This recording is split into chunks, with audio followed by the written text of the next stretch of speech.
Welcome to the session, children. Today we are going to learn about a new topic, that is nutrition in plants.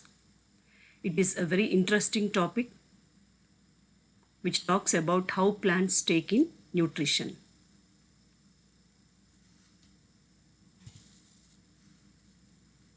So today's topic is nutrition in plants.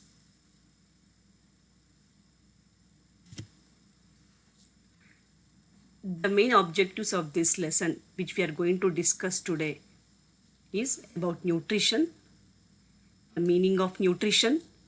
We are going to differentiate autotrophs and heterotrophs. We are going to learn about the different modes of nutrition. There are two modes of nutrition, that is autotrophic nutrition and heterotrophic nutrition. Under autotrophic nutrition, we'll discuss about photosynthesis.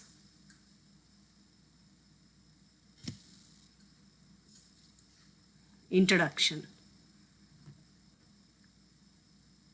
Food is required by all living organisms to survive. So all living organisms, including plants and animals, require food, and this food provides us energy which help us to carry out various activities in our body. Food consists of simple substances called as nutrients. Right? These nutrients are of 5 types. They are carbohydrates, fats, proteins, vitamins and minerals. So we can define nutrients as the components of the food necessary for proper functioning of our body. Then what is nutrition? It is the process of taking in food by an organism and utilizing it for various activities. Then, as we have discussed in a previous slide, that there are 5 main nutrients in the food. They are carbohydrates, fats, proteins, vitamins and minerals. Carbohydrates and fats provides us energy. Proteins help us in body building and repairing worn out tissues. Vitamins and minerals protect us from diseases. As we have discussed about what is nutrition, then we'll move on to the different modes of nutrition. There are 2 different types of nutrition, autotrophic nutrition and heterotrophic mode of nutrition. Autotrophic mode of nutrition. The mode of nutrition in which an organisms make their own food is called as autotrophic nutrition, and the organisms which carry out this kind of nutrition are called as autotrophs. Auto meaning self. So organisms which can make their own food are called as autotrophs, and such kind of nutrition is called as autotrophic nutrition. Examples of autotrophic nutrition: all green plants come under autotrophic nutrition. Then heterotrophic nutrition.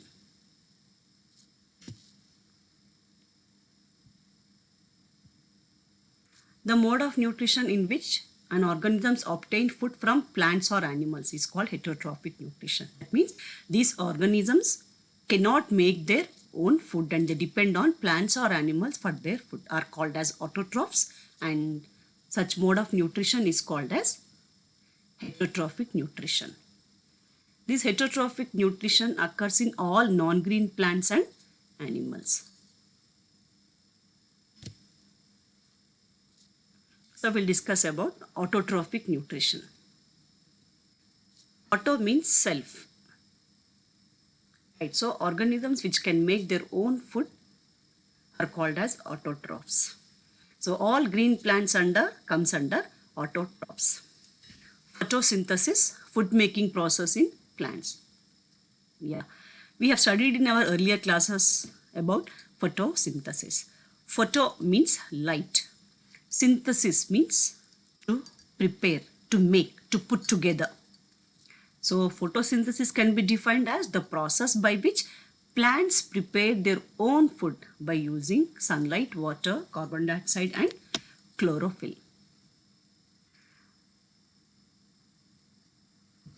Plants get energy from the sun. Solar energy is absorbed by the leaves. Right. Water is absorbed from the roots and transported to leaves. Carbon dioxide is taken from the air through small pores in the leaves called as stomata. You can see here, children, the picture of stomata. So stomata are the tiny openings that are present in the underside of the leaves. These stomata are the small tiny holes which are present on the underside of the leaves and help in exchange of gases.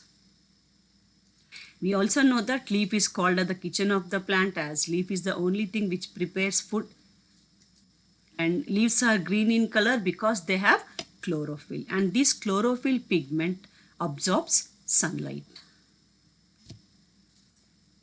Here.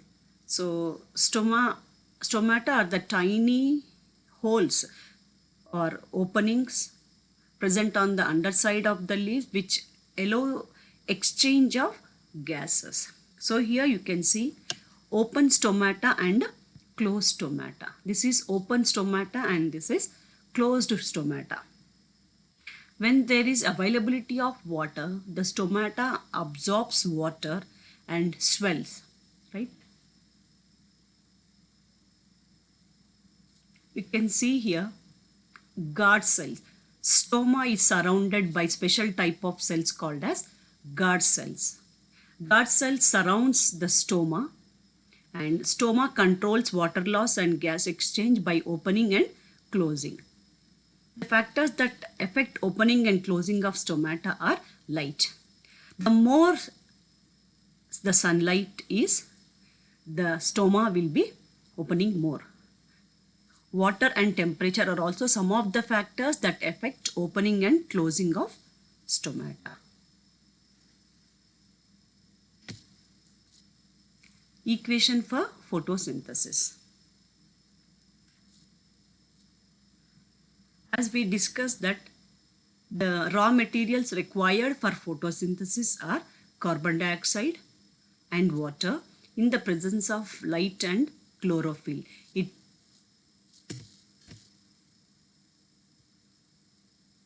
It prepares glucose, simple sugar called as glucose. That is nothing but carbohydrate. Carbon dioxide is taken from the atmosphere through tiny holes called as stomata. Water is absorbed by the roots from the soil. Then in the presence of sunlight and chlorophyll, plants prepare food in the form of sugar, that is carbohydrates, and oxygen is given out.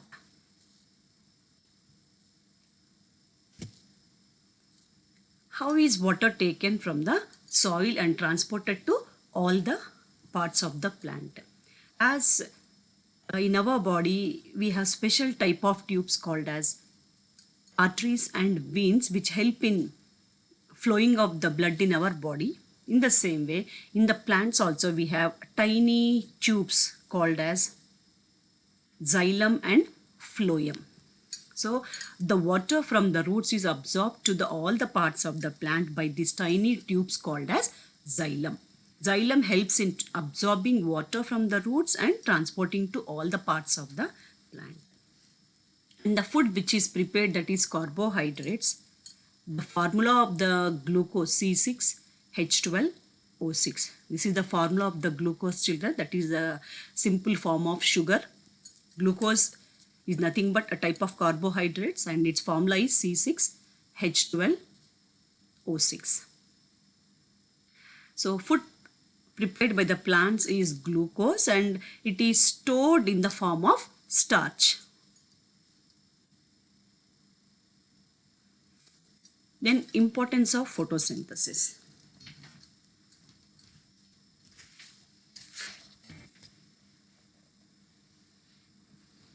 During photosynthesis, we have seen that plants take carbon dioxide and give out oxygen, right? So this oxygen which is released during photosynthesis is used up by animals and by the plants itself for respiration.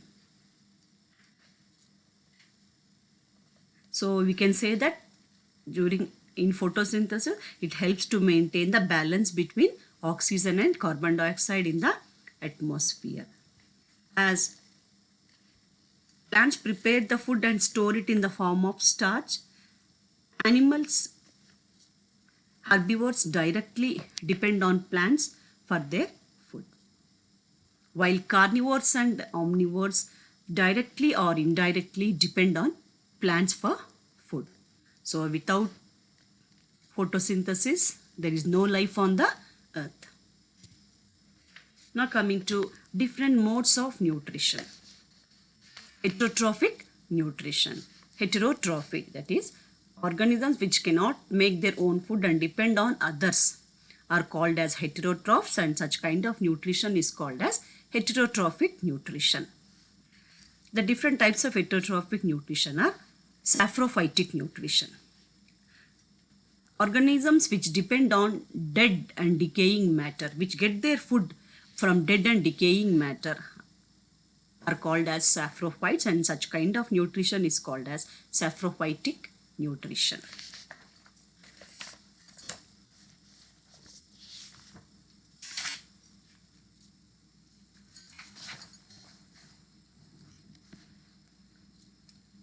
Example, fungi and bacteria. Then the second mode of heterotrophic nutrition is symbiotic nutrition. When two organisms live together and get benefit from each other, such a kind of interaction is called as symbiosis, and such kind of nutrition is called as symbiotic nutrition. You can see here, algae and fungi, when they two live together, it is called as lichens. Here algae are the microscopic small tiny creatures which grow in muddy and pond water. They are green in color, so they prepare food. So algae provides food for the fungus, and in turn fungi provide water and minerals for algae to prepare food. So in this combination we can see that both the organisms live together and get benefit from each other. Such a kind of interaction is called as symbiosis, and such kind of nutrition is called as symbiotic nutrition.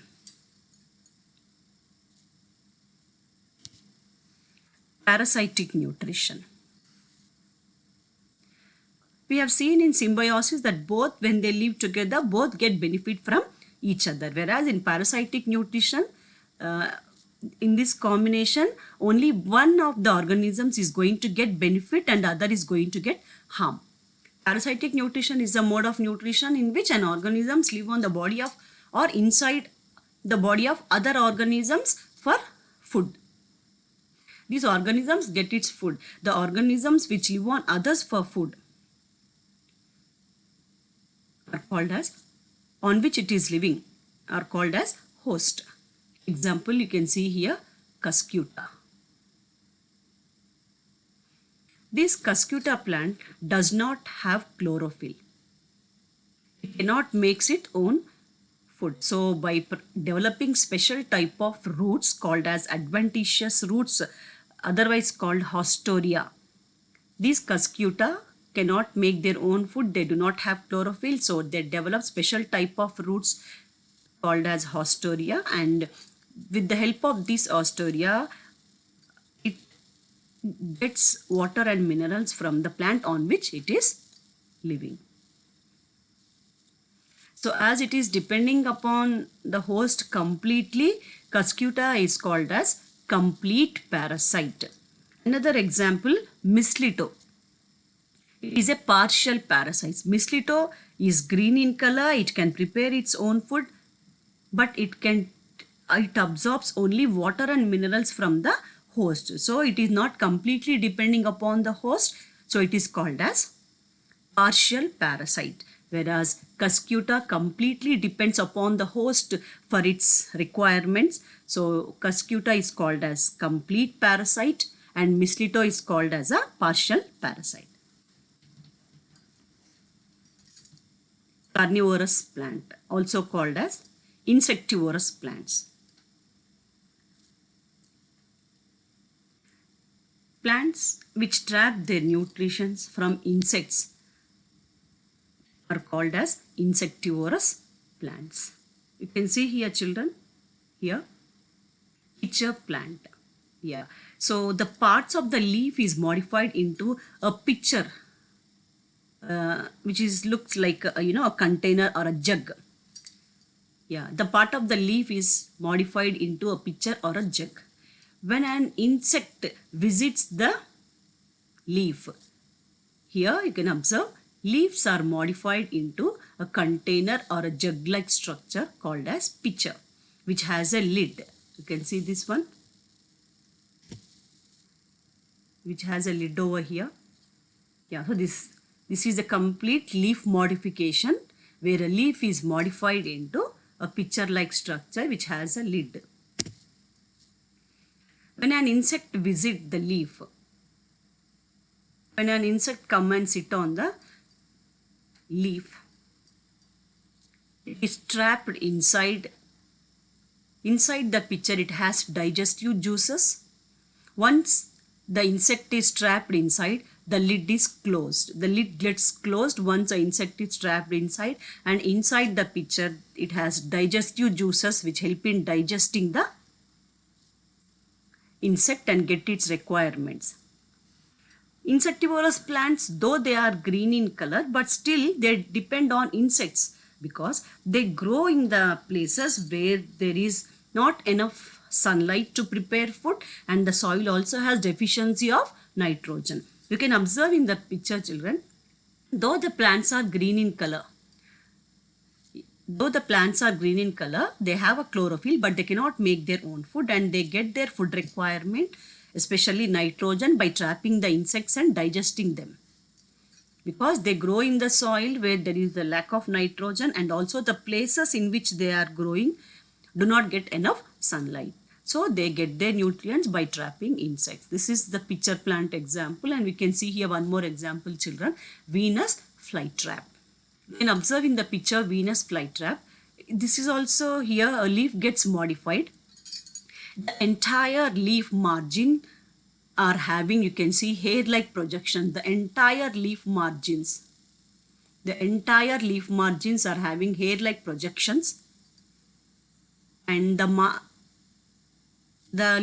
center of the leaf, called as lamina, acts like a hinge. You know what do you mean by a hinge, right? Which helps in opening and closing, like the hinges of a door. You observe here when an insect visit the leaf here, the leaf gets closes because of the hair-like projections, and the leaf get closes inside. Inside the leaf it has digestive juices which digest the insects and get the requirements of nitrogen by digesting the insects. Soil replenishment. Replenish meaning to fill, to replace. As plants grow continuously in the soil, over a period of time, the soil gets lack of nutrients. So it is very important to see that again the soil is made fertile. So we can define soil replenishment as a method by which the nutrients of the plant which are lost are returned back to the soil. Why it is necessary to replenish the nutrients? Because all the nutrients are used up by the plants during the growth. So for the continuous supply of nutrients to the plant, it is very important to add the nutrients back to the soil. A farmer adds the nutrients by adding naturally fertilizers and manure.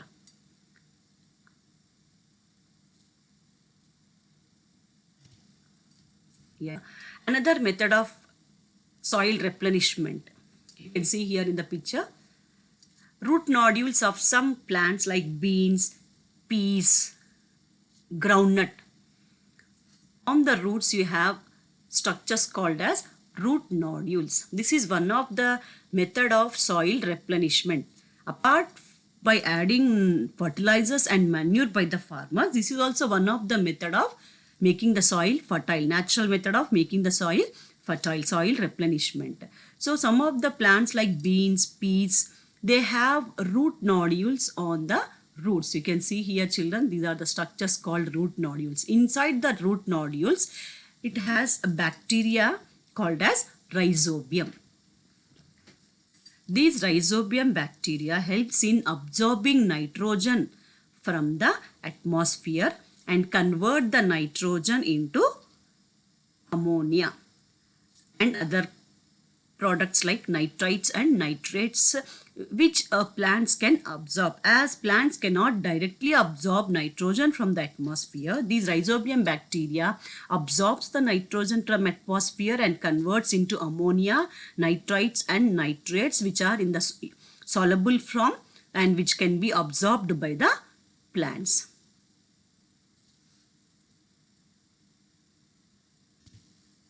Thank you, children.